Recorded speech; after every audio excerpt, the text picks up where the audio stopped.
Hi guys, welcome to the new office. I knew you were coming, so I put the fire on for you.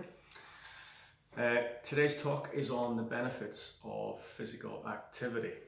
Now this is something that we've been harping on a lot about recently, about trying to stay active in the current climate. And really I thought it might be a good idea to talk you through, and just as a little reminder, why this is so important. Now I've made a list of all the benefits of physical activity that I could think of quickly off the top of my head. And I've wrote them down. There's so many, I thought I'd better make a list for myself. So first of all, we've got the obvious: lose weight and reduce fat levels, including the visceral fat, which is the nasty fat that sits in around your internal organs and can compromise the way they actually work. It can improve your cardiovascular fitness, so heart and lung function is going to improve. It makes us stronger. It helps us maintain our lean tissue, which makes us better at carrying out not just sports or working out in the gym, but it lets us carry out a lot of the activities of our daily life a lot more efficiently. Big reduction in risk in terms of diabetes, in cancer, in heart disease, and the risk of stroke as well, which for me, that's one of the main reasons why I do this job. It helps you to regulate your blood glucose levels. So if you are diabetic or pre-diabetic, it helps to improve your blood sugar levels. Reduces blood pressure and reduces cholesterol levels. It also reduces the risk of osteoporosis, so it improves bone density. That means we're less risk of fractures, especially as we get a little bit older. In line with that, it helps to reduce the risk of falls, because our coordination and our proprioception, which is sort of how we decide where our body is in the world and how we act accordingly, that improves as well. It improves our sleep patterns quite dramatically, and we've already done a little talk on sleep improvement, so if you want to find out more about that, just check on the website, there is a talk there. It improves our mental health, so it reduces the risk of stress, of anxiety, of depression, and it improves our self-esteem and our self-confidence, and that is going to be key at this time. It improves our immune system. We may need a lot of that going forward. And it reduces the need for drugs and the side effects of those drugs. Every drug virtually on the planet comes with a side effect, and some of them can be a bit nasty. So if we're taking less drugs, less side effects. And if there's less drugs, there's less cost to the NHS as well.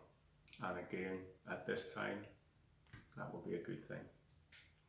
So if exercise is a prescription, what's the dosage? So we know that if exercise was a drug, that would be pretty good for us. All the side effects I've just spoke about there would be things we wouldn't really mind. But what is the dosage? So currently, guidelines are, we're looking for at least 150 minutes each week. That can be reduced if it's more vigorous activity. So if you are younger and you're doing some HIIT training, then you can bring that down to say 75 minutes, if that's work where you're getting your heart rate particularly high. But for most of our clients, we're looking at 150 minutes a week minimum if we can. And that can be split up into little chunks of at least 10 minutes. Within that, we're trying to get 2 days of resistance work as well. And we've done some little videos on our website, which will help you to carry out that requirement. The other thing we should say is we want to spend less time sitting down. That is going to be key going forward. So I know I'm sitting at the minute to do this, but the rest of the day I've been trying to get up and move around as much as I can, especially looking after the little one. Which will be good for her as well. So as little time as we can on our backsides, guys, try to get up and move around. The minute you stand up, you're already burning more calories, and certain muscle groups are already having to work harder, especially your core muscles.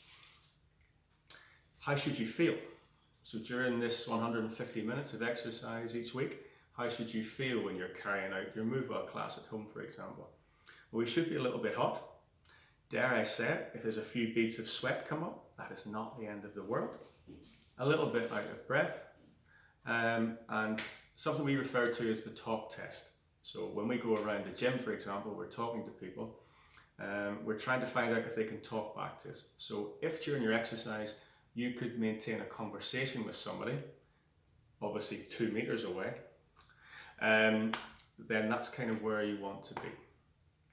And examples of exercises you can do, well, we've got the Move Well class on the website. You also have a Pilates class done by Katie on the website. Ian has led a strength and balance class, which will be on there very shortly if it's not on already. At home, you have seen perhaps on the WhatsApp group some of the examples of what people are doing at home. So that could be gardening.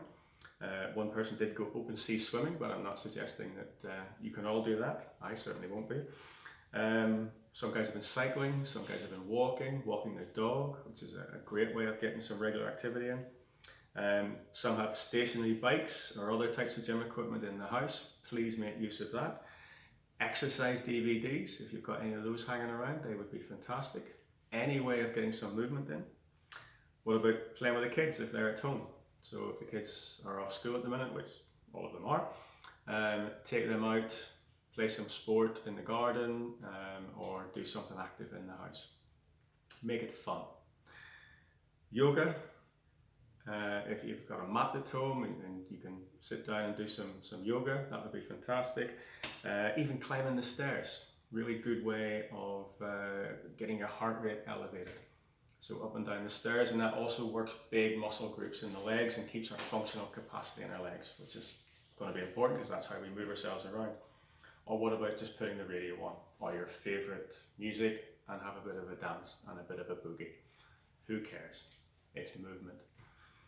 So just to finally say as well, during this time setbacks will happen.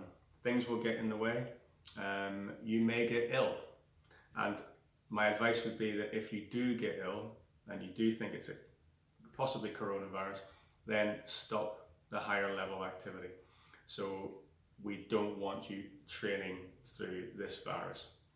Gentle mobility will be good, so rotating joints, slowly moving around the house, making sure again you're not sitting for long periods of time. But if you do think you have coronavirus, don't train. We want to reserve all the energy into your immune system to fight this thing off. And if at that time you have any questions, then please get in touch with us and we'll help in any way we can. In the meantime, stay safe, keep the hands clean, and remember, keep the distance. If we're outside, we meet friends, 2 meters, which is, you've seen this morning anyway on the WhatsApp. It's further than you probably think, and if in doubt, stay a little bit further away. Okay guys.